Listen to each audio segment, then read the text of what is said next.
Hello, this is Wakapezi from Pezline Entertainment, and September 30th was the launching of the Rentse Foundation right here in Los Angeles. And right here with me, I have Rentse, who is the founder of the Rentse Foundation. So, Rentse, can you just shed more light about what the Rentse Foundation is about and how you started this whole project to the launching today? Yes. Thank you, Wakapezi. You're welcome. Pezline, for having me here. It's a privilege and honor.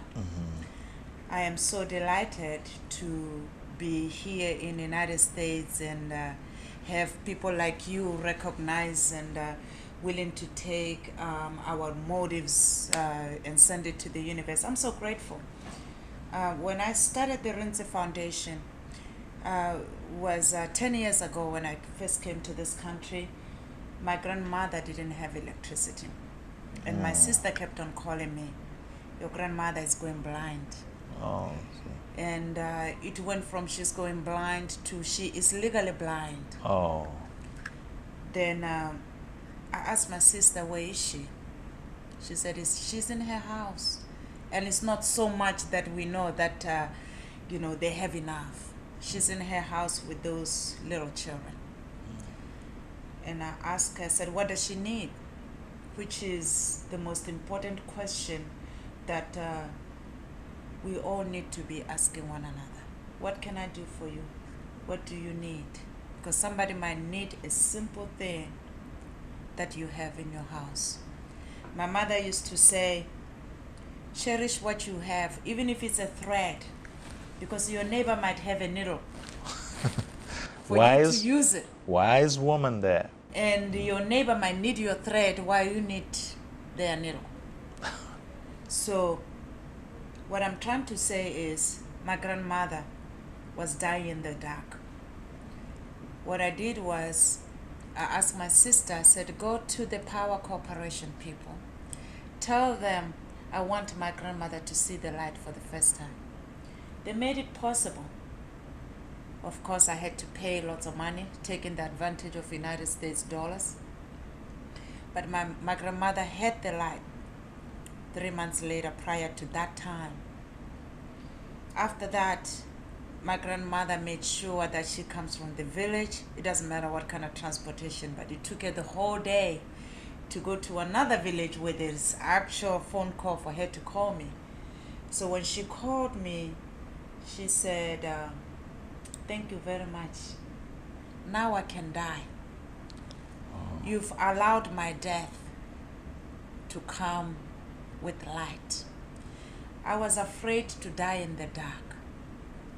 Right at that moment, I knew there's lots of grandmothers that are gonna go the same way. I started talking to my mother.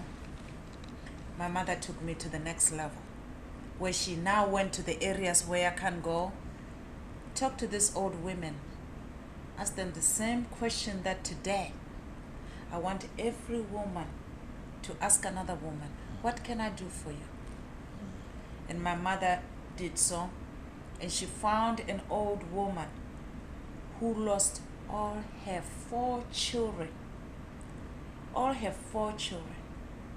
And they left all the little 2-year-old, 3 months, 5 months. It all came to my mother at once. That's when I knew my mother had me to help her fulfill her own mission. Because I grew up seeing what she's doing. And I'm exactly doing the same thing my mother is doing. Is taking care of others. That is why the Rentse Foundation was formed. Mainly, it's a challenge. It's a challenge because I came to United States not with less knowledge, with full amount of knowledge of the reason why I'm lucky. Luck to me prepares you to destiny, to prosperity. So when somebody tells you you're lucky, look deeper. Luck prepares you to the person you are meant to be. And like that person is me today because I'm I blessed. like that. You know, that's really good. That's just a very, I'm very, very very good blessed. Through concept. my grandmother's thank you. And we all can do it. We all can do it. I came here 10 years ago. When I arrived here, I had $17 in my pocket. That $17 was for me to get me to Sacramento, where my friend was, because I came to the United States just with a map, with a map, or today we can say map quest, where you get to San Francisco. San Francisco, you have to take a Greyhound, go to that Sacramento. That's where I first came to United States. I was in Sacramento. I lived with some friends, but in my heart, I kept on telling myself, I do not want to die with the dream. I just witnessed last year, something killed my soul, just a little bit of it. I watched Michael Jackson die. Coming from Africa, Michael Jackson was Michael. I mean, it's I can't even duplicate legends. him. I mean, it's I like can't say any other words, but coming from Africa, I knew Michael was destined for greatness. Today, as we speak, I watched Oprah and Kelly Rowland. She wrote the Harry Potter. They were both talking about the phenomena. There's certain phenomena in life that attacks us and is there to take our lives. And there is certain phenomena that we get to experience that is actually taking us to the real beauty of life. The reason why I say this is Michael Jackson died with a dream. I didn't want to die with a dream. I saw Michael Jackson's words, if they were his. He died saying, I want to build the biggest hospital in the world that every children will be healed. He died, he never did that. How many people die with the dream? I don't want to be a victim. I don't want to die with the dream inside of me. When I know that is as powerful as something that is there for me to share. very impressive. And, you know, which is just like an example of what you've done, you know, by launching the Rentse Foundation. Is very, very inspirational. And I'm very, very proud of you personally, Rentse, because you know what? It's like you concerned about others. Yes. You know, you other people that don't have, you know, the opportunity that you probably exactly. Yes. And you know, and it just touches my heart to Yes. think like, you know, you can devote yourself. And there are a lot of people out there that are millionaires, billionaires, and you know what? You can do something about it. You know, you don't have to wait to be a billionaire to make a change. You start with a step, with whatever you have. It's the thought that counts. So I'm really proud of you, and I know there are a lot of people out there that have more money than you, but they haven't taken that step. And to me, I think it's really an honor to be, you know, invited to this occasion to realize that a fellow human being can look at others. And I think it's very uplifting and it's very inspirational. And I wish you luck, and I wish you all the best in your endeavor, and to know that you're not alone. We'll walk together and we'll make this world a better place. Thank you very much. Thank you, Rentse, so much. I really do appreciate this. And with me, before I leave, Jimmy mentioned something. We met with the presidential candidate, Mr. Chipimo. He left me with the word. I will never forget this. He said, Rentse, in life, God does not choose the people that are only qualified. God qualified the chosen people. Then I went to the Bible to find out why he used God. Because it's not too many people that I talk to that say God.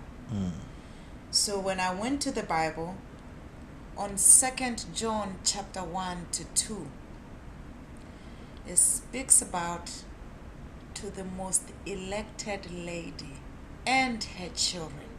And it is just that one sentence. I adapted it. I made it mine.